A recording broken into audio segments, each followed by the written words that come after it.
안녕하십니까. 자, 오늘은 제가 한국에 와서 2025년 개정판 어떻게 하면 F4 비자 거소증을 받는지에 대해서 설명드리도록 하겠습니다. 자, 이는 뭐 미국이나 캐나다 또 그리고 그 외에 많은 나라에서 한때 한국인이었던 분들을 위한 스페셜한 비자 F4에 대해서 설명을 드리도록 하겠습니다. F4는 원래 한국인이었던 분들 혹은 조부모까지 한국인 국적이었던 분들을 위한 스페셜한 비자로서 가장 혜택이 좋은 비자라고 볼 수가 있습니다. 자, 그래서 제가 받았던 F4 비자가 여기 있습니다. 예, 그래서 오늘 F4 비자를 받으면 어떤 것이 좋고 그 다음에 또 어떻게 받는 건가 그리고 F4 비자가 왜 필요한가 이런 것들을 설명드리도록 하겠습니다. 자, 우선 이 영상을 보시기 전에 많은 분들이 늘 질문하시는 거 저는 영주권자인데 F4 비자를 어떻게 받나요? 예, 우선 본인의 여권을 확인해 보시기 바랍니다. 본인의 여권이 대한민국, 대한민국 여권인 분들은 F4 비자를 받을 수도 없고요. 예, 받을 이유도 없습니다. F4 비자는 대한민국 국적이 아닌 해외 교포들한테 줄 수 있는 비자라고 생각하시면 될 수 있습니다. 자, F4 비자를 받을 수 있는 대상은 누구인가요? 우선 재외 동포 혹은 교포들을 위한 특별 비자라고 볼 수가 있습니다. 부모님이나 조부모님 중에서 과거에 한국 국적을 가졌던 분이 있다면 누구든지 F4 비자 대상이 될 수가 있습니다. 예를 들어서 외할머니가 한국인이셨고 나중에 미국 시민권을 취득했는데 그 덕분에 또 F4 비자를 받을 수가 있습니다. 쉽게 말해서 혼혈 분들도 이 조상 중에서 조부모 중에서 한 분이 한국 분이었다. 예, 그러면 받을 수가 있다. 이렇게 볼 수가 있습니다. 그분의 직계 자손, 자녀나 손주면 F4 비자를 받을 수가 있습니다. 하지만 남성의 경우에는 병역 문제가 있습니다. 한국에서는 남성들이 병역 의무를 다해야 되죠. 그래서 만약에 병역 의무를 이행하지 않은 상황에서 혹은 이를 피한다고 보는 상황에서 2018년 5월달 이후에 한국 국적을 포기했었다면 만 41세가 될 때까지 F4 비자를 발급받지 못하도록 법이 개정되었습니다. 자, 그래서 41살이 되는 해 1월 달부터 F4 비자를 신청할 수가 있습니다. 자, 그래서 왜냐하면 젊은 나이에 미국으로 이민 오거나 캐나다로 이민 와서 이 나라에 귀화를 한 다음에 F4 비자로 혜택만 받으려는 것을 방지하기 위한 조치였습니다. 한국의 가수 유승준이 40이 넘고 나서 F4 비자를 신청하려고 했는데 유승준 씨 같은 경우는 솔직히 괘씸죄가 좀 적용됐습니다. 병역을 하겠다고 하고 미국으로 가서 시민권을 받았기 때문에 거부가 됐지만 그전에는 사실상 방법이 없었기 때문에 유승준 씨가 40살이 넘어서 F4 비자를 신청한 적이 있었습니다. 자, 그래서 남자분들은 이제 병역 문제 이것 때문에 41살 넘어야지 F4 비자를 신청할 수 있다 이렇게 볼 수가 있고요. 또 한 가지는 이제 이중 국적이나 혹은 국적 상실 문제가 있습니다. 본인이 미국에서 태어났는데 국적 상실 신고를 안 한 경우도 많이 있고요. 심지어 부모님이 한국에 결혼했다는 이런 신고조차 안 돼 있는 경우도 있습니다. 이런 경우가 꽤 많이 있습니다.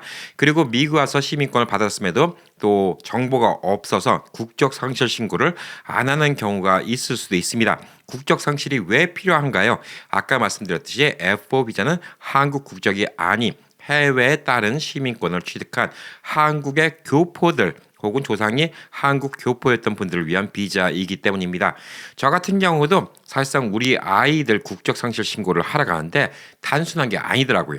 왜냐하면 우선 미국에서 우리가 결혼했다는 거, 미국에서 결혼을 했지만 그게 한국에 알려지지는 않았거든요. 그래서 한국에다가 우선 호적상으로 부부가 결혼했다는 걸 갖다가 영사관에서 등록을 해야 됩니다. 그러면 이 남자와 여자가 결혼했죠. 예를 들어서 김 씨 남편과 이 씨의 아내가 결혼했습니다. 그 사이에 아이가 태어났습니다. 그럼 부모가 결혼했으니까 이 아이가 태어났죠. 미국의 출생 증명서를 또 제출해야 됩니다. 그러면 두 사람이 결혼한 걸로 한국에서 호적이라고 하죠. 예전에는 가족 등록서. 거기서 가족 증명서에다가 두 사람의 이름을 집어넣고 결혼한 걸로 돼 있고 그 밑으로 자녀가 태어난 것으로 등록을 한 다음에 등록했으니까 선천적 복수 국적자가 됩니다. 그런 뒤에 또 국적 상실 신고를 해야 됩니다. 이게 만약에 조상까지 할아버지 할머니까지 간다 그러면 더 복잡해질 수도 있어요. 예를 들어서 할아버지 할머니가 아주 오래전에 미국에 왔습니다. 그래서 두 분이 결혼했는데 한국에 등록이 안 됐어요. 그러면 할아버지 할머니가 우선 결혼했다는 결혼증명서를 제출해서 한국에다가 두 분이 결혼한 것으로 이렇게 올려야 되고요. 그 사이에서 아버지 혹은 어머니가 태어났다는 걸 갖다가 또 증명해서 그분도 한국 국적으로 올렸다가 또 국적 상실을 해야 되고요. 또 그분이 또 결혼했던 결혼증명서를 가지고 또 그 자녀가 그러니까 손주가 한국 국적의 핏줄임을 확인시키고 또 국적 상실을 해야 됩니다. 그래서 이거가 조금 복잡하다 이렇게 좀 생각할 수가 있고요. 또 많은 분들이 왜 국적 상실을 꼭 해야 되나 이렇게 이야기를 하고 있는데 한국은 원칙적으로 복수 국적이 불어든 나라입니다. 미국 시민권과 한국의 국적을 동시에 소유할 수가 없습니다. 물론 65세 이상이 되고 몇몇 특별한 케이스는 복수 국적을 허용하는 경우가 있는데 그게 아닌 경우에는 복수 국적을 허용하지 않습니다. 그래서 미국에서 태어났는데 원칙적으로 법상으로는 한국은 한국인의 핏줄일 경우에는 한국에서 알든 모르든 간에 한국의 시민이 부여되게 됩니다. 그래서 미국에서 태어났다는 게 나중에 한국에 기록이 올라가면 한국 시민으로 등록이 되는 것이죠. 그렇지만 미국 시민권을 받았기 때문에 한국 국적을 포기한다는 걸 갖다가 제출을 해야 됩니다. 그리고 나서 F4 비자를 갖다가 받을 수 있다. 이렇게 보시면 될 듯합니다. 자, 그리고 이제 F4 비자를 왜 받으려고 할까요? 어떤 점이 좋을까요? 실질적으로 가장 큰 장점은 한국에서 장기 체류가 가능하다는 것입니다. 관광 비자를 받으면 3개월 90일밖에 한국에 체류가 할 수가 없습니다. 또한 한국에 또 체류하고 있는 동안에 어떤 상업적인 일 같은 경우도 할 수가 없습니다. 말 그대로 관광으로 왔기 때문에 한번 입국했을 때 3개월밖에 못 있습니다. 물론 편법을 쓸 수가 있습니다. 90일 안에 이웃 나라로 잠깐 여행을 갔다가 도로 비자 런이라고 하는데 도로 한국에 입국하면 도로 90일 비자를 주기도 합니다. 근데 F4 비자를 받으면 한 번에 2년 혹은 3년까지 계속 체류를 할 수가 있고요. 또한 처음 발급받은 뒤에 나중에 재발급 신청을 하면 바로 연장돼서 또 한국에 계속 체류가 될 수가 있습니다. 사실상 거의 무제한으로 연장 가능하다 이렇게 볼 수가 있습니다. 보편적으로 이제 한번 이렇게 거소증을 받으면 이게 2년이냐 3년이나 논란이 많은데 이게 미국에서 신청하면 2년짜리를 주고요. 한국에서 신청하면 3년짜리를 줍니다. 저는 3년짜리를 받았기 때문에 제가 받았던 날짜가 작년도 2024년도 6월 24일 날 받았습니다. 그리고 만료 일자가 2027년 6월 5일입니다. 결론적으로 3년짜리를 받았습니다. 저는 이제 한국 가서 받으니까 3년짜리를 받았다 이렇게 볼 수가 있고요. 또 무엇보다 이게 좋은 게 뭐냐면 한국에서 일을 할 수 있다는 것입니다. 취업을 할 수 있다는 것이고 경제적인 활동을 할 수 있다는 것입니다. 은행 어카운트 열 수도 있고요. 크레딧을 쌓을 수도 있고요. 그다음에 건물이나 부동산 또 혹은 집을 살 수도 있습니다. 자, 그래서 여기서 여러 가지 유리한 족이 있습니다. 그렇지만 단순 노동직은 못하게 하고 있습니다. 예를 들어서 공장에서 생산직을 한다든가 단순 서비스직은 F4 비자로 일을 못하게 합니다. 근데 이마저도 많이 바뀌어가고 있습니다. 처음에 이렇게 했던 이유는 내국인 일자리 보호 목적이 우선이었습니다. 그리고 이거는 솔직히 공식적으로 이야기한 건 아니지만 처음에 F4 비자를 가장 많이 이용했던 분들이 중국에 계신 조선족들입니다. 왜냐하면 조선족들이 중국에서 태어났어도 사실 위에 뭐 할머니, 할아버지 이런 분들이 한국 국적이었던 분들이 많이 있잖아요. 그런 분들이 한국 와서 일을 하는데 이런 분들이 이제 처음에 단순 노동직을 하더라도 중국에서 버는 것보다 많이 벌었기 때문에 요즘에는 안 그렇습니다. 근데 예전에는 많이 그랬기 때문에 그때 그분들 때문에 이 한국인들의 일자리가 뺏긴다. 그래서 사실 일을 금지했다 이렇게 좀 볼 수가 있습니다. 그 외에는 전문직이나 사무직, 기술직, 자영업 여러 가지 일들을 다 할 수가 있습니다. 그래서 한 예로 어떤 분은 원래는 E2 비자를 받아서 영어 교사로 한국에 취직을 하려고 그래서 한국에 좀 체류를 하려고 생각했다가 F4를 받았다고 합니다. 그래서 이분이 좋은 점은 뭐냐? E2 영어 비자 교사를 받았다. 그러면 취업 비자를 갖고 한국에 왔다. 그러면 본인이 속한 그 학원에서만 일을 해야 되지만 이분은 F4 비자를 받았기 때문에 학원 일도 하고 또 주말에는 과외를 따로 아르바이트, 파타임 잡으로 합법적으로 할 수가 있다고 합니다. 한국에서 과외를 할 때는 교육청에다가 등록만 하면 됩니다. 그렇기 때문에 두 개 짭을 잡을 수가 있는 것이죠. 만약에 E2 영어 교사 비자로 받아서 한국에 들어왔다. 그러면 주말에 사이드 잡을 할 수가 없는데 이런 식으로 본인이 일을 할 수 있는 선택의 폭이 훨씬 더 넓어진다. 이렇게 볼 수가 있습니다. 또한 별도의 초청장이나 혹은 스폰서가 없어도 비자를 받을 수 있다는 게 매력적입니다. 한국에서 취업을 하려면 한국에서 본인을 고용하려고 하는 이런 회사의 스폰서가 있어야 되지만 F4 비자는 제가 받아서 그냥 제가 한국에 들어와서 제가 원하는 직장 이곳저곳 인터뷰를 본 다음에 직접 취업할 수도 있고 혹은 자영업을 할 수도 있기 때문에 아주 편하다고 좀 볼 수가 있습니다. 그리고 또 무엇보다 좋은 게 F4 비자는 한국과 미국을 왔다 갈 때 제약이 전혀 없습니다. 뭐 유효 기간 동안 이 비자가 처음에 이제 5년짜리를 주거든요. 비자는 5년짜리 주는데 이 거소증은 3년, 2년 이렇게 줍니다. 그리고 만약에 미국에서 신청하면 2년 그리고 또 1년 또 재갱신 이런 식으로 해야 될 수도 있습니다. 그렇지만 그 사이에는 언제든지 편하게 갈 수가 있고요. F4 비자라고 하지만 요즘엔 다 전자 비자로 주기 때문에 제 여권에는 흔히들 이제 비자 도장 찍어주는 거 혹은 스티커 붙여주는 거 그게 없습니다. 제 여권이 그냥 전자식으로 등록이 되어 있습니다. 그래서 제 여권에는 F4 비자라는 게 사실 찍혀 있지 않아요. 그리고 이 거소증이라는 게 있는데 이게 있으면 내국인과 똑같은 취급을 받기 때문에 제가 이번에 한국에 들어왔을 때도 단 5초에 입국이 끝났습니다. SES라고 적혀있는 Speed Entry System이라는 게 있는데 한국인들은 한국 여권만 집어넣고 바로 들어갈 수가 있거든요. F4 비자를 받은 뒤로는 저도 바로 공항에 들어서 SES 라인 앞에 서서 여권 사진이 있는 부분 갖다가 스캔을 하고 삑 하고 앞에 문 첫 번째 문이 열리면 들어간 다음에 지문을 대고 지문 스캔하는 동안 카메라로 얼굴을 찍고 나면 끝입니다. 그럼 두 번째 문이 열리면 바로 들어갑니다. 딱 5초 걸리더라고요. 이런 점이 되게 편하지 않나라고 좀 보여지고 있습니다. F4 비자는 사실상 뭐 미국에서 영주권 받아서 생활하시는 분들은 뭐 거의 그렇다고 생각하시면 돼요. 예, 영주권 받은 거와 별다른 일이 없다 이렇게 좀 보시면 됩니다.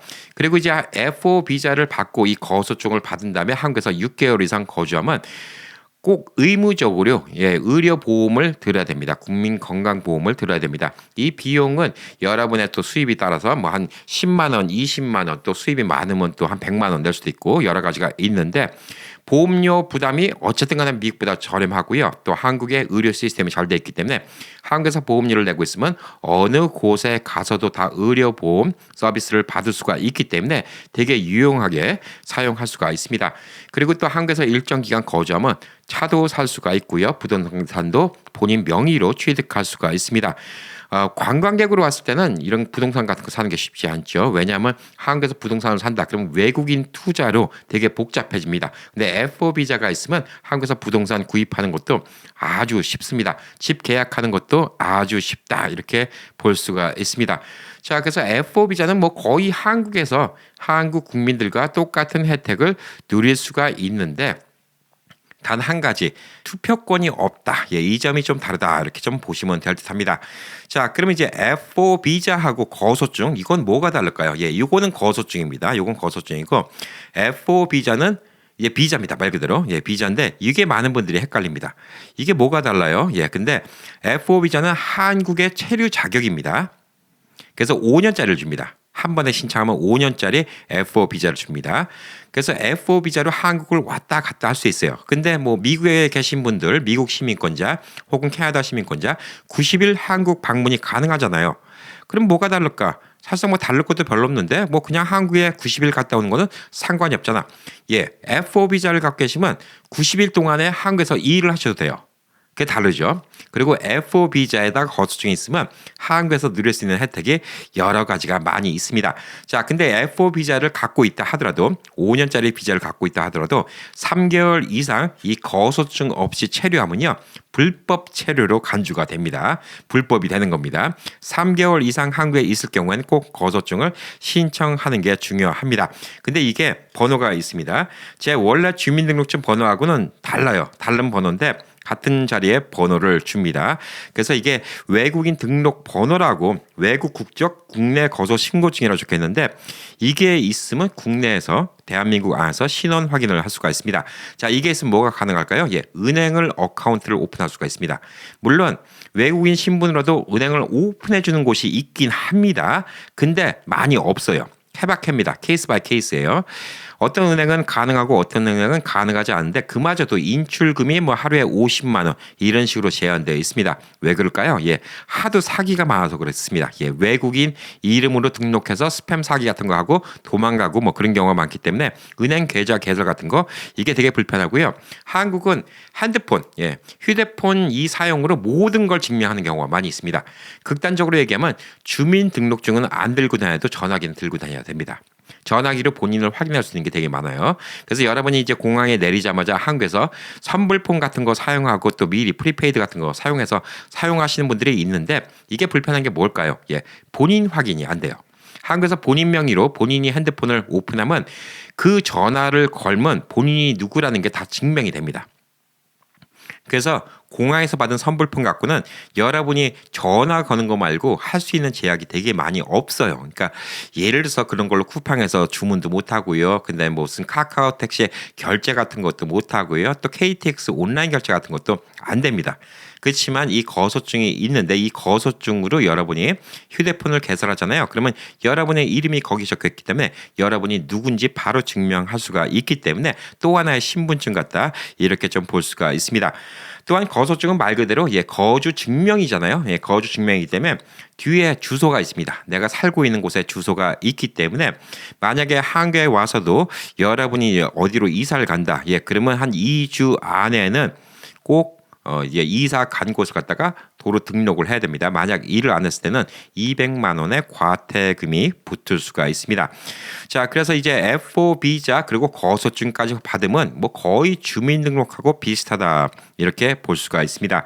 만약에 여러분이 이 거소증을 사용하다가 다시는 뭐 한국에 들어올 일이 없다 그러면 원래 출국할 때 공항에서 반납을 하면 되는데 비자 기간이 남아 있는 동안에는 거소증을 계속 들고 다녀도 됩니다. 그래서 저도 작년에 이걸 받고 미국에 갔다가 이번에 들어올 때도 도로 갖고 왔습니다. 그리고 한국에서 똑같이 사용할 수가 있고요. 먼저 번에는 6개월 안 있었기 때문에 국민건강보험을 못 들었습니다. 그리고 이번에도 6개월 이상 있으면 들을 수가 있지만 6개월이 안 됐으면 들을 수가 없습니다. 그래서 6개월 이상 있으면 무조건적으로 들어야 됩니다. 원하든 원치 않든 간에 무조건적으로 들어야 됩니다. 그래서 이 거소증은 한국 신분증이라고 좀 생각하시면 됩니다. 자, 그래서 거소증을 받으면 뭐가 그렇게 편한지 거기에 대해서 좀 설명을 해드리겠습니다. 한국에는 본인 인증을 해야 되는 경우가 많이 있습니다. 인터넷 혹은 또 오프라인 실명 인증 요구가 많은데 거소증이 없을 때는 이 실명 인증을 할 수 있는 방법이 없습니다. 한국 웹사이트에 회원가입을 하는데 본인 확인을 위해서 주민등록번호를 입력하세요라고 나오면 이게 되게 힘듭니다. 자, 주민등록증 번호 대신 외국인 등록번호를 집어넣어야 되는데 이 거소증에는 외국인 등록번호가 있습니다. 그래서 가입을 포기하거나 혹은 고객센터에 연락해야 되는데 연락해도 한국에 주민등록증이 없거나 혹은 외국인 등록번호가 없는 경우에는 거부당하는 경우가 많이 있습니다. 예를 들어서 유튜브 같은 경우에도 미국에서는 잘 사용하고 있거든요. 그 다음에 만약에 조금 성인물이 있다. 그러면 성인입니까? 라고 확인만 하고 동의만 하면 미국에서는 오케이 하고 넘어가는데 한국에서 유튜브를 딱 들으면 옆에 유튜브 KI라고 적혀 있어요. 제가 작년도 처음 와서 너무 황당했던 게 어떤 유튜브 영상을 보려고 하는데 이 영상은 뭐 19세 이상이 볼 수 있는 영상입니다. 그래서 클릭을 했더니 주민등록번호를 집어넣으래요. 아니면 이 핸드폰으로 인증을 하래요.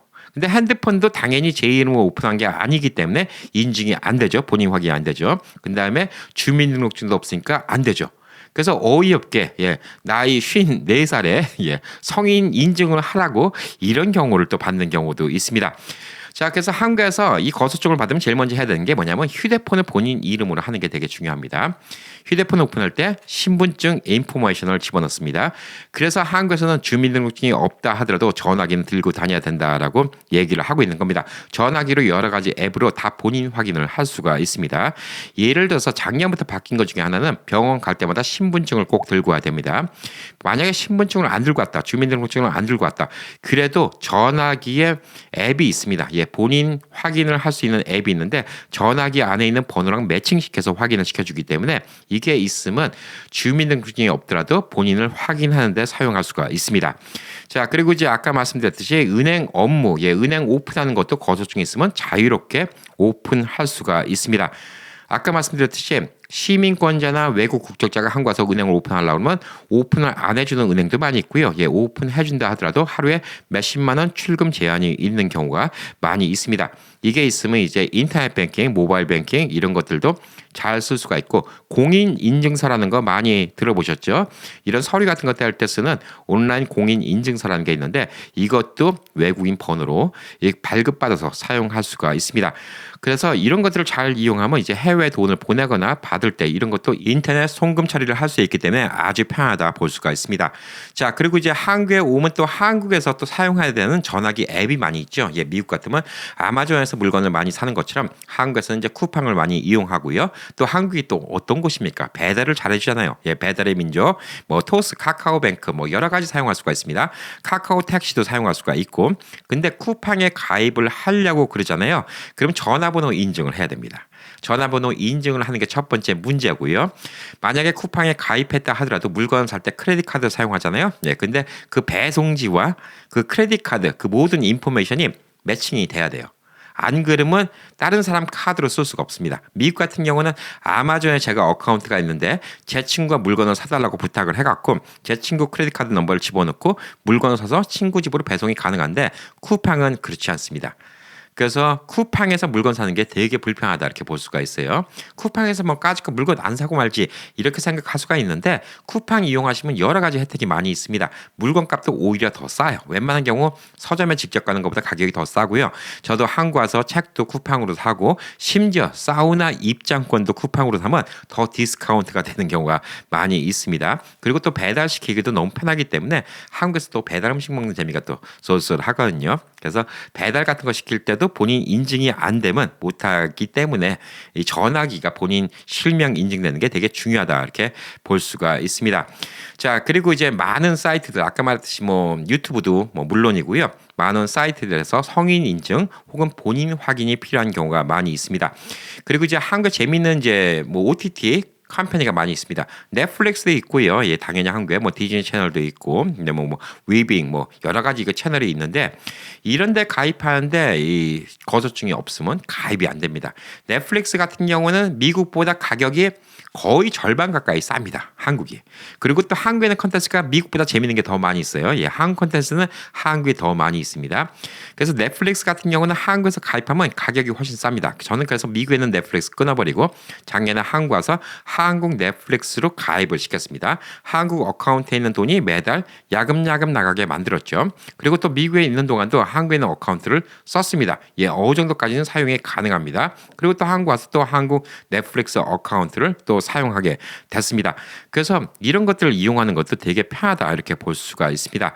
요즘엔 이제 뭐 간편 인증이라는 것도 있고 뭐 패스 앱 뭐 이런 것도 있는데 이런 것들도 제 명의로 된 휴대폰이 있어야 되는데 제 명의, 제 이름이 들어간 휴대폰은 거소증이 없으면 뭐 불가능하다. 예, 이렇게 좀 보시면 될 듯합니다. 간단하게 말씀드려서 거소증은 한국에서 생활하는데 꼭 필요한 겁니다. 예, 미국에서는 뭐가 제일 필요할까요? 예, 미국에서는 사실상 드라이버스 라이센스가 제일 필요하죠. 아이디가 제일 필요합니다. 어디 가든 간에 아이디가 제일 필요한 거고 또 그다음에 또 소셜 넘버가 필요한 것처럼 한국에서는 이제 주민등록증 번호 그다음에 본인 명의로 된 핸드폰 이 두 가지가 제일 필요하다 이렇게 볼 수가 있습니다. 자, 그럼 이제 이런 F4 비자는 어떻게 신청을 해야 되나요? 예, 방법은 미국에서 신청할 수도 있고요. 또 한국에서 신청할 수도 있습니다. 저 같은 경우는 한국 나와서 신청을 했는데 미국에서 F4 비자를 미리 받고 한국에 나가는 방법이 있고요. 혹은 한국에서 F4 비자랑 거소증이랑 같이 신청하는 방법이 있습니다. 거소증은 한국에서 신청이 가능합니다. 미국에서 신청이 가능하지 않습니다. 자, 우선 미국 혹은 뭐 캐나다 다른 나라에 있는 영사관에 찾아가시는 게 중요합니다. 여기서 F4 사증 신청서 즉 비자입니다. F4 비자 신청서 양식을 받아오시면 됩니다. 혹은 그 대사관 웹사이트 가면 다운로드 받는 링크가 있기 때문에 미리 프린트해서 미리 적어서 가도 되는데 뭐 대사관 가서 그 자리에서 적어도 상관없습니다. 그리고 당연히 여권 사진 2장 필요하죠. 예, 사진은 3.5cm, 4.5cm 사이즈로 6개월 안에 찍은 사진이어야 됩니다. 자, 그리고 이제 가족관계 증명 서류가 필요합니다. 아까 말했듯이 본인이 미국에서 태어났어요. 아버지, 어머니가 한국에서 결혼 신고한 거, 미국에서는 결혼을 했던 그 marriage certificate이 있는데 한국에는 없다. 그러면 이제 미국에서 결혼을 했다는 그 증명서를 갖고 와서 우선 대사관에서 아버님, 어머님이 결혼한 걸 만들고 그 사이에서 내 birth certificate 그걸 또 프린트해서 내가 이 두 사람 사이에서 태어난 자녀라는 걸 또 증명하고 그다음에 또 국적 상실 신고도 해야 되고 이런 것들이 필요하기 때문에 이 혈연 관계를 입증해야 되는 여러 가지 서류가 많이 필요합니다.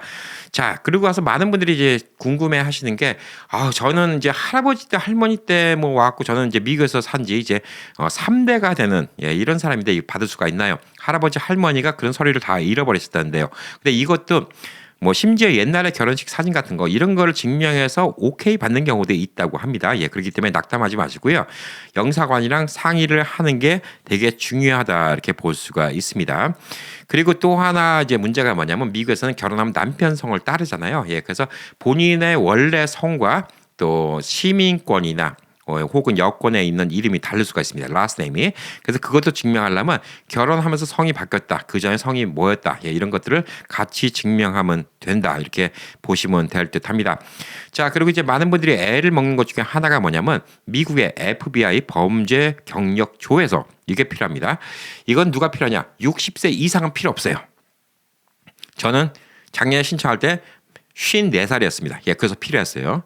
그리고 13세 미만 어린아이도 필요 없습니다. 근데 이 중간에 있는 나이들은 신청할 때 FBI에서 미국에서 이제 범죄를 저지른 적이 있냐? 캐나다 같은 경우는 RCMP 신원조회소가 있습니다.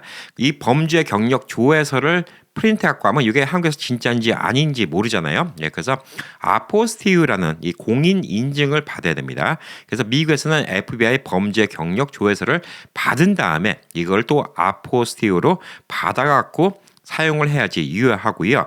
그 다음에 캐나다 같은 경우는 RCMP 신원조회를 하고 나서 아포스티유 제도가 없습니다. 캐나다는. 그래서 캐나다 영사관 거기서 공증을 받으면 됩니다. 그래서 캐나다에 계신 분들은 만약에 범죄 경력 조회서가 있다.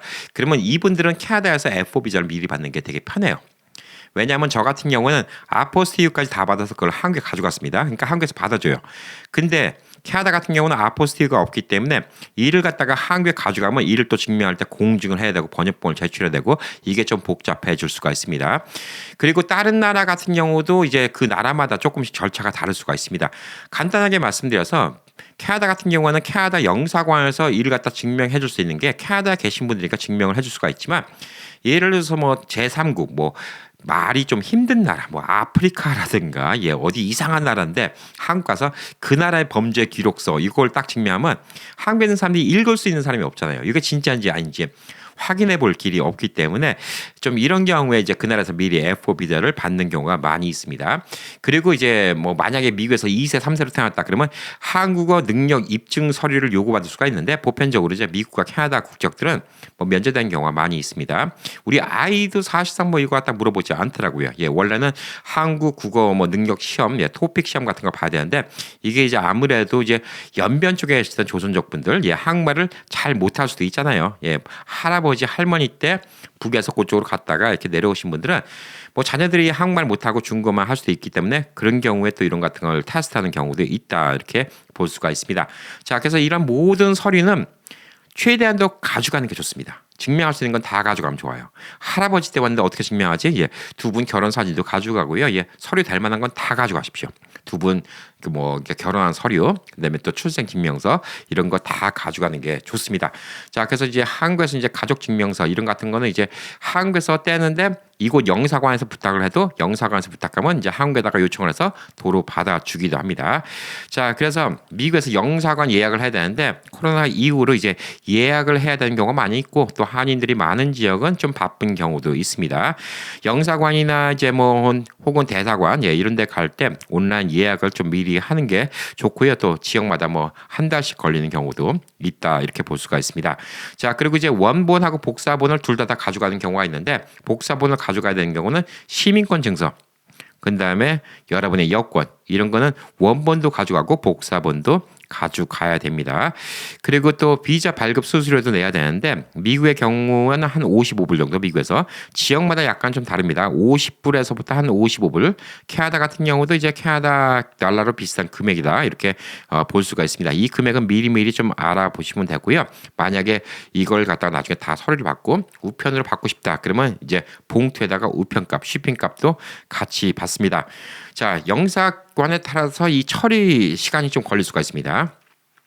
보통 이제 미국이나 캐나다 같은 경우는 한 5일서부터 10일 정도 비즈니스 데이로 그러니까 한 1, 2주 사이에 나온다고 하는데 그보다 빨리 나오는 경우도 있습니다. 그리고 또 본인이 직접 픽업을 하냐 혹은 쉬핑을 해달라고 하냐 이거에 따라서 또 다를 수가 있고요.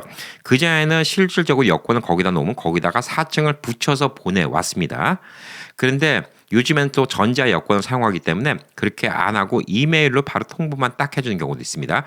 여러분의 이제 미국 여권 혹은 캐나다 여권에 F4 비자가 등록이 되어 있다 이렇게 이메일만 날라오는 경우도 있기 때문에 저 같은 경우도 이제 한국에서 신청했는데 비자를 따로 안 붙여주고 그냥 여권이 전자 비자로 등록이 됐다 이렇게 좀 보시면 될 듯합니다. 자, 여기서 중요한 건 뭐냐면 가족 관계 서류는 발급 내에 3개월 안에 것만 가능하고요.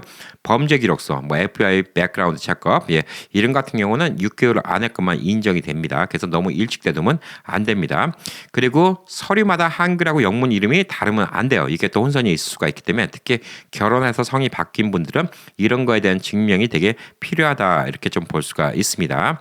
자, 그리고 이제 영사별 또 이제 요구 상황이 좀 다를 수가 있습니다. 영사관마다 또 요구하는 게 좀 다를 수가 있기 때문에 미리미리 전화를 걸어서 좀 확인해 보는 게 중요하고요. 저 같은 경우는 이제 미국에서 FBI 이제 범죄 경력 조회 이게 한 4주에서 6주 걸린다는데 저는 뭐 바로 이제 온라인으로 해갖고 지문도 우체국 가서 바로 찍었어요. 그러니까 우체국에서 찍고 나서 한 2시간 만에 나왔습니다. 그래서 실질적으로 저는 FBI 범죄 기록 요거 나온 거는 한 이틀 만에 다 끝났고요.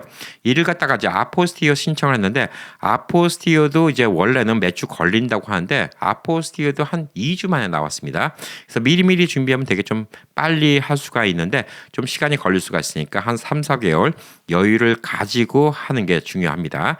그래서 정리해드리면 미국과 캐나다에서 F4 비자를 받는 과정은 서류, 거기서 원하는 서류를 준비하고요. 영사관 예약을 하시고요. 대기 후에 발급을 받으면 됩니다. 근데 이렇게 안 하고 한국 가서 받는 방법도 있습니다. 근데 한국 가서 받는 경우에는 여러분이 꼭 준비해야 되는 게 한 가지가 있습니다. 범죄 기록서, 아포스티오. 이거를 꼭 받아가야 됩니다. 왜? 한국에서 그걸 받으려면 되게 복잡해요. 도로 미국에다가 누구 대행을 시켜야 되고 비용도 만만치 않습니다. 저 같은 경우는 작년에 올 때 FBI 범죄 기록 아포스티어를 다 받고 한국에 나왔습니다. 한국에 처음 들어올 때는 관광비자 90일로 받았습니다. 90일로 관광비자를 받았기 때문에 그 안에만 신청을 하면 되고요. 만약에 신청을 하다가 조금 시간이 걸려서 90일 넘어간다. 그러면 이게 지금 진행 중이다. 그러면 또 비자 연장을 해줍니다. 그러니까 걱정하지 마시고 한국에서 F4 비자를 신청하면 첫 번째 좋은 건 뭐냐. 한국에서 여러 가지 서류 떼는 게 되게 빨라요. 가족증명서 같은 거 바로 그 자리에서 뽑아집니다. 1,000원인가 받고 바로 뽑아줘요. 그러니까 그런 게 되게 편하고요.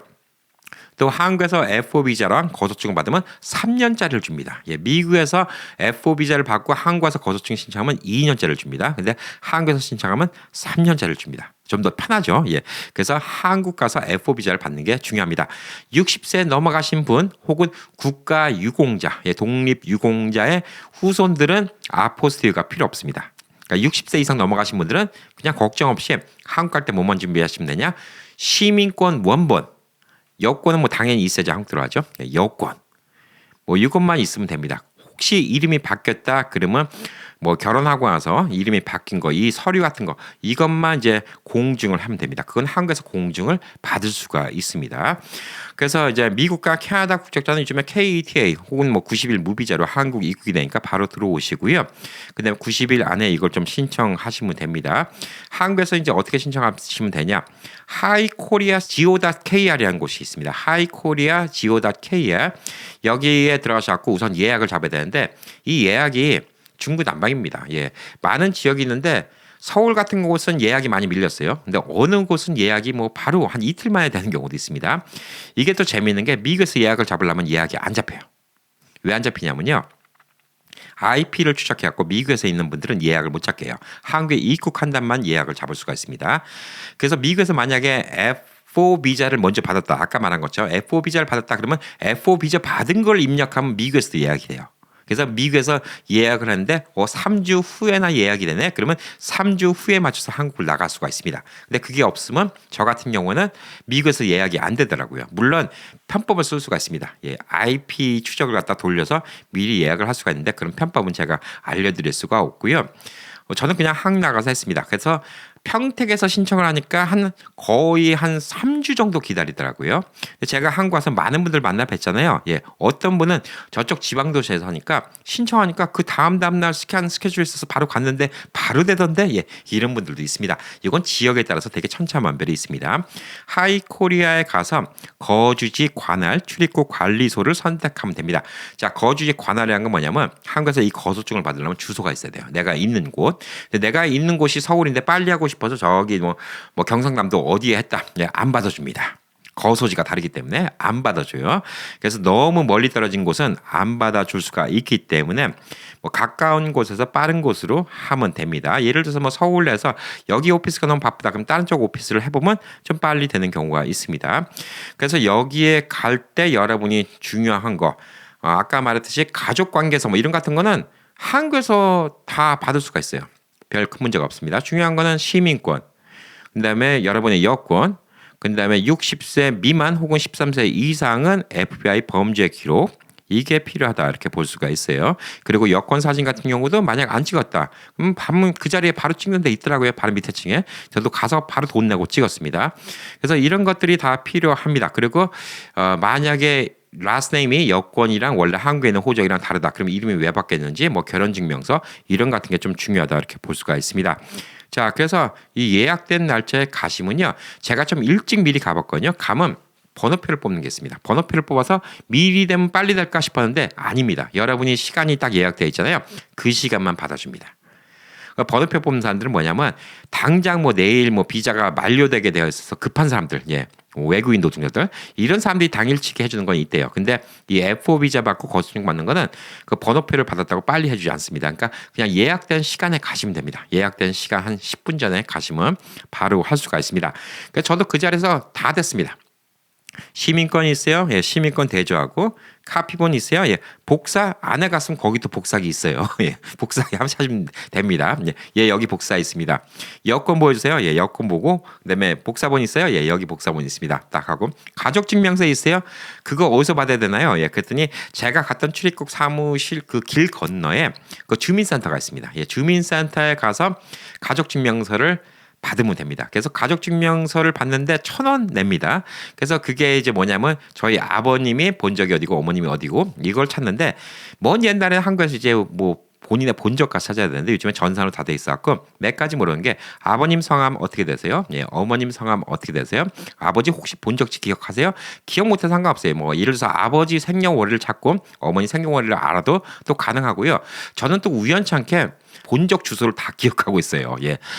그래서 그걸 불러드리니까 바로 나와요. 그래서 그냥 확인한 거는 아버님 성함요? 예. 어머님 성함요? 예. 말씀드리니까 바로 나오고 제 주민등록증 번호도 기억하고 있습니다. 물론 저는 한국에서 15살에 왔기 때문에 주민등록증은 안 받았지만 한국에 태어나면 호적에 주민등록증 번호가 있잖아요. 저는 그 번호까지 알고 있었기 때문에 더 편했어요. 바로 되니까 그냥 뭐 바로 그 자리에서 이렇게 프린트하고 뽑아주고 1,000원입니다. 예, 그래서 그거 도로 들고 이제 갔습니다. 갔더니 서류는 다 됐어요. FBI 아포스티오 받은 것도 다 됐고. 그래서 뭐 거기서 이제 별다른 뭐 질문 없었는데 예, 간혹 가다가 담당자가 짧게 면담을 하는 경우도 있습니다. 뭐 어느 분의 손자이십니까? 한국에 언제까지 계실 예정입니까? 뭐 이런 거 물어보는 경우도 있는데 뭐 이거는 안 주려고 하는 게 아니기 때문에 예, 누구나 서류만 있으면 다 줍니다. 예, 한국인들은 절대 뭐 미국에서 영주권 받는 거, 뭐 시민권 받는 것처럼 거절당할 걱정은 할 필요가 없습니다. 다 끝나면 지문 등록 다 하고요. 그다음에 이걸 갖다가 그냥 우편으로 보내드릴까요? 아니면 직접 픽업하실까요? 예, 이거 물어보시는데 저는 뭐 귀찮아서 뭐 우편 비용 뭐 한 3,000원인가 뭐 4,000원인가 더 냈던 것 같아요. 배달 시켜주십시오. 예, 그래서 배달 시켜주고 2, 3주 내에 승인이 나고 그다음에 카드가 만들어지고 나면 이 카드가 만들어지면 1, 2주 만에 뭐 이제 뭐 배송이 되는 경우도 있는데 저 같은 경우도 한 3주 걸린 것 같아요. 예. 바쁜 곳은 한 달이 좀 넘는 경우도 있다고 합니다. 그래서 이렇게 나중에 카드를 받았습니다.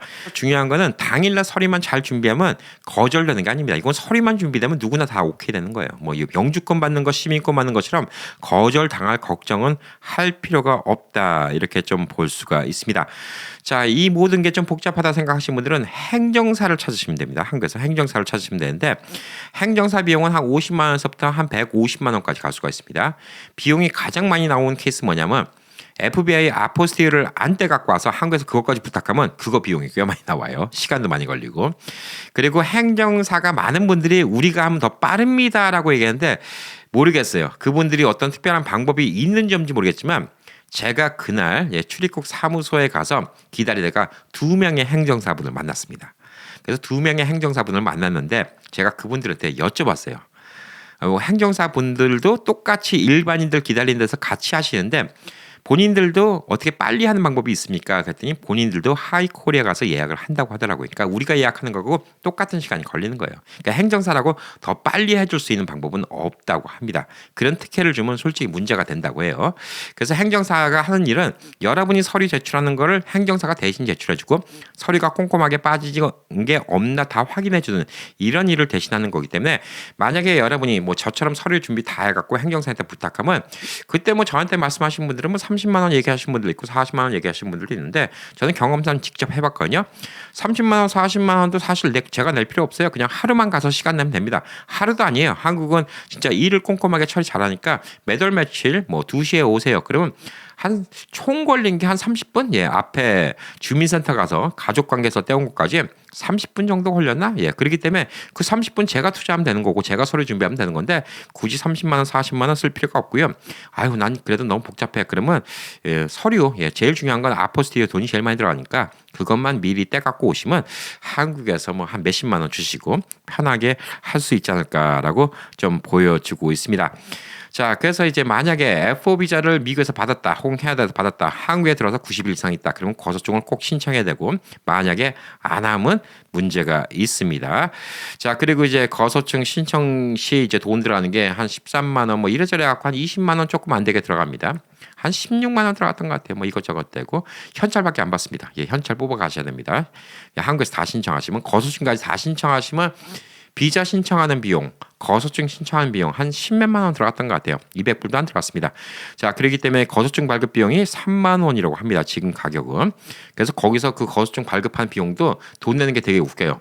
ATM 머신 같이 생긴 데가 있는데 거기다 돈을 집어넣고 그 다음에 돈 냈다고 프린트하고 거기다가 이제 서류 넘버 집어넣고 그러면 그 서류 넘버하고 돈 낸 거 찌륵찌륵 나옵니다. 그럼 그걸 갖다 주면 돼요. 창구에서는 현찰 안 받습니다. 이게 뭐 문제가 생길까봐 그런지. 그리고 또 비자 받는 것도 밑에 또 그 돈을 갖다가 파는 뭐라고 하죠? 이런 펀드 같은 거 찍혀 있는 이 스티커를 파는 이런 곳이 있습니다.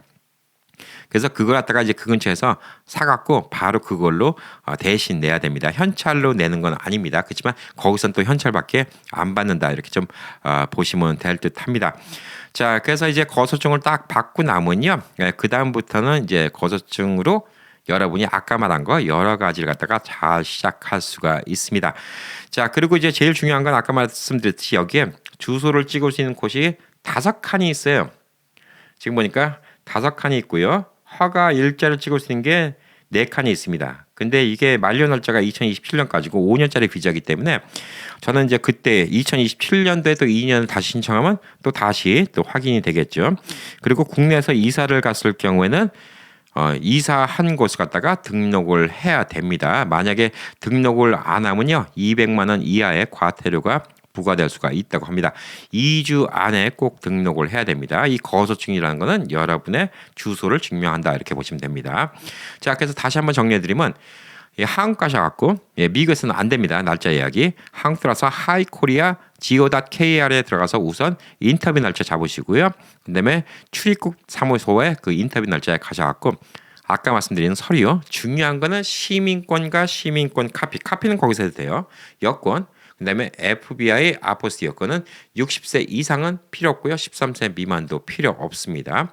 그리고 거기서 다 제출하고 거소증을 받으면 됩니다. 별로 어려울 게 없습니다. 자, 그러면 이제 이 거소증을 받고 여러분이 또 혜택 받을 수 있는 게 뭐가 있냐? 예를 들어서 한국에서 기차를 타야 된다. KTX는 미국 사이트에서는 trip.com이라는 걸 이용하면 살 수가 있어요. 근데 원가로밖에 못 삽니다. 진짜 뭐 제대로 된 가격, 간혹 가다가 뭐 할인 혜택, 그다음에 뭐 어떤 이제 적립금 같은 거, 이런 거 혜택 못 받습니다. 그래서 여러분이 만약에 거수증이 없다, 그러면 여권 들고 기차역에 가서 기차표를 사야 돼요. 미리 예약을 하려면 며칠 뒤 거 사야 된다면. 그래서 진짜 불편해요.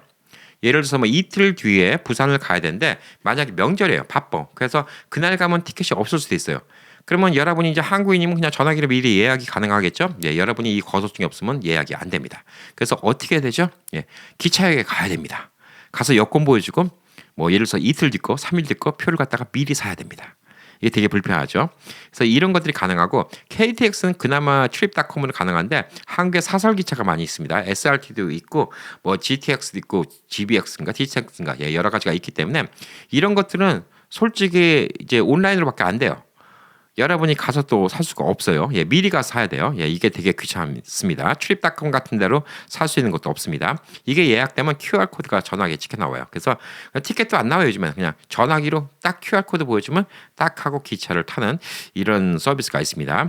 그리고 또 아까 말한 것처럼 이제 한국 전화기가 있으니까 넷플릭스 같은 거 싸게 사용할 수가 있고요. 그다음에 또 한국에서 이제 음악 듣는 멜론 서비스, 웨이브, 티빙 뭐 이런 서비스도 이용할 수가 있습니다. 그리고 쿠팡이나 온라인 쇼핑하는 거 진짜 편합니다. 이 거소증 없으면 불가능하다. 이렇게 좀 볼 수가 있어요. 한국 쿠팡이 서비스가 너무 잘 돼서 배송도 엄청나게 빠르고 리턴도 너무 편합니다. 뭐 미국같이 근처에 있는 UPS 스토어나 뭐 이런데 붙이라 이런 것도 없어요. 그냥 본인 집 앞에다가 현관에다가 봉투에다가 그냥 환불 이렇게 적어갖고 딱 가져놓으면 그 다음날 바로 픽업을 해갑니다. 그래서 너무 편하고요. 그다음에 음식 배달 서비스 너무 편합니다. 그리고 택시 부르는 것도 편한데 택시를 이제 뭐 우버를 한국에서 사용할 수 있다 이렇게 얘기하신 분들인데 수도권밖에 안 됩니다. 지방 도시는 우버가 없습니다. 그래서 우버로만 사용하는 건 좀 한계가 있고요. 한국에 뭐 카카오 택시 같은 거 이용하면 되는데 카카오 택시 같은 경우도 현금을 결제하면 돼요. 현금이 아니라 크레딧 카드 결제도 됩니다. 후불 결제를 하면 됩니다. 부르는 건 가능해요. 근데 이게 만약에 여러분이 거수증이 있다 그러면 거기다 카드를 연동시켜서 좋은 게 뭐냐면 그냥 부르고 미국에서 쓰는 것처럼 태고 내리면 그냥 바로 돈 결제되고 이런 것들이 되게 중요하다 이렇게 볼 수가 있습니다. 그리고 또 한국에서 금융거래 은행 어카운트를 오픈하고 있으니까 시간이 지나면 신용카드도 받을 수가 있습니다. F4 비자를 받은 사람은 은행을 계속 이용하잖아요. 그래서 실질적으로 이제 어떤 분은 거소증 발급 6개월 후에 하나은행 신용카드를 발급받아서 사용 중이라고 합니다. 자, 그래서 한국에서 신용카드를 하나 두 개씩 쓰기 시작하면 계속 신용카드가 늘 수가 있죠. 그리고 또 휴대폰 같은 경우도 할부로 구입합니다. 요즘에 전화기도 비싸죠. 100만 원, 150만 원 이런 거 같은 걸 처음에는 할부로 안 주지만 한국에서 좀 지나면 이제 할부로 지나게 됩니다. 한국에서 휴대폰 개통하고 한 1년 정도 사용하면 그 다음 해부터는 그냥 할부를 해준다고 무이자 할부 뭐 이런 식으로 혹은 저렴한 할부 이런 거 해준다고 이렇게 합니다. 그래서 그런 것도 이용할 수가 있고요. 한국에서 또 운전면허증 거수증 받으면 몇 개 주 뭐 캘리포니아, 뉴저지 이런 데 있는 운전면허증은 한국 운전면허증으로 바로 바꿔줍니다. 교환을 시켜주는 경우도 있고요. 그다음에 이제 한국에 나와서 갖고 좀 하신다 그러면 처음에는 AAA에서 국제면허증을 받아오시는 게 좋아요. 1년 사용할 수 있거든요. 그 사이에는 이제 1년 사용하다 보면 이제 한국 면허증을 받으면 더 편하니까 이렇게 또 사용할 수가 있다 이렇게 볼 수가 있고 또 한국에서 사용하면서 뭐 멤버십 포인트 쌓는 거 예를 들어서 뭐 마켓 같은 데 갈 때 뭐 대형마트 뭐 이런 데서 포인트 쌓이는 거 혹은 스타벅스 같은 거 이용할 때 리워드 같은 거 이런 것도 이 번호가 있으면 리워드를 계속 사용할 수가 있고요. 이건 좀 극단적인 얘기인데 어떤 분은 한국에서 재난지원금이 나왔을 때 이 거수증 받는 분들도 조건이 되면 재난지원금을 같이 받는 경우도 있다고 합니다. 어느 지역에 뭐 예를 들어서 뭐 수해가 일어났다. 그래서 그 지역에 계신 분들이 재난지원금 받을 때 그분도 그 지역에 계셨던 분이잖아요. 외국인들은 안 해주지만 이 거수증이 있는 분들은 재난지원금을 주는 경우도 있다고 합니다. 그래서 이게 거수증이 있으면 그냥 한국인하고 거의 똑같다 이렇게 보시면 돼요. 단 하나 없는 게 뭐냐면 투표권이 없습니다. 근데 뭐 경제 활동이라든가 뭐 여러 가지 제약은 거의 없다. 이렇게 좀 보시면 될 듯합니다. 자, 그래서 이제 오늘은 이제 뭐 미국, 캐나다 또 그리고 그 외에 다른 나라들, 예, 거기 다른 나라들의 시민권을 갖고 있는 분들, 이런 분들이 F4 비자를 받는 방법을 얘기했고요. 근데 또 거소증 맞는 방법을 얘기했습니다. 2025년도에도 예, 별 제한이 없습니다. 예, 한국 들어오니까 너무나 편해요. 저도 이걸 바꿔서 한국 생활의 질이 너무나 달라졌습니다. 잠깐 몇 달 있다 간다 하더라도 아주 질이 달라졌어요. 한국에서 이제 알뜰폰 같은 걸 이용하면 한 달에 한 만 몇천 원, 12,000원, 15,000원 뭐 이러거든요. 그거 이용하고 또 미국에 잠깐 가 있는 동안은 그걸 다 또 줄이면 됩니다. 예, 제일 최저 플랜으로 좀 줄이면 전화번호가 그대로 살아있죠. 게다가 요즘 전화기들은 eSIM을 이용하기 때문에 애플 전화기 같은 경우는 뭐 8개 전화번호를 집어넣을 수 있습니다. 동시에 2개 전화번호를 사용할 수 있기 때문에 저 같은 경우도 이제 한국에 와서 와이파이 콜링으로 미국 전화도 받고요. 근데 또 한국에서는 또 한국 전화도 받고 또 쿠팡 이용도 하고요. 여러 가지 디스카운트도 받고 넷플릭스도 한국에서 보고 있고요. 한국 은행 어카운트도 오픈할 수 있고 여러 가지가 좋습니다. 그리고 6개월 이상 거주할 경우는 한국 의료보험도 사용할 수가 있습니다. 자, 그래서 오늘 이제 F4 비자 막연히 알고 계셨던 분들, 거소증이 뭔가 헷갈렸던 분들 이걸 잘 이용하셔갖고 여러분이 이제 한국에 오셔갖고 사용할 수가 있기 때문에 저는 뭐 안 받을 이유가 없다고 생각해요. 예, 한국인인데 그냥 해외에서 다른 나라 국적을 갖고 계신 분들은 그냥 받아놓으시면 무조건 좋습니다. 뭐 비용 뭐 몇백 불 다 들어갑니까? 총 한 200불 좀 들어간 것 같아요. 뭐 아포스티어 받고. 근데 그걸로 제가 한국 생활의 질이 엄청나게 달라질 수 있고 여러 가지 혜택을 받을 수 있다는 걸 생각하면 여러분이 뭐 한국을 뭐 1년에 뭐 한 번 오든 2년에 한 번 오든 언제든지 와서 한국에서 너무 편하게 지낼 수가 있기 때문에 그 값어치는 충분히 할 수 있을 것이라고 생각을 합니다.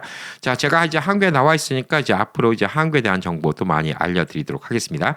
오늘 내용도 좋았다고 생각하신 분들 구독 안 하신 분들 구독 눌러주시고요. 그다음에 좋아요 버튼도 한번, 구독 버튼도 한번, 예, 2번씩 누르면 다 취소가 됩니다. 그리고 여러분의 댓글이 큰 힘이 되고요. 또 주변에 또 이런 거 궁금하신 분들이 있으면 많이 많이 공유해 주시기 바라겠습니다. 자, 오늘도 힘내시기 바라겠습니다. 파이팅!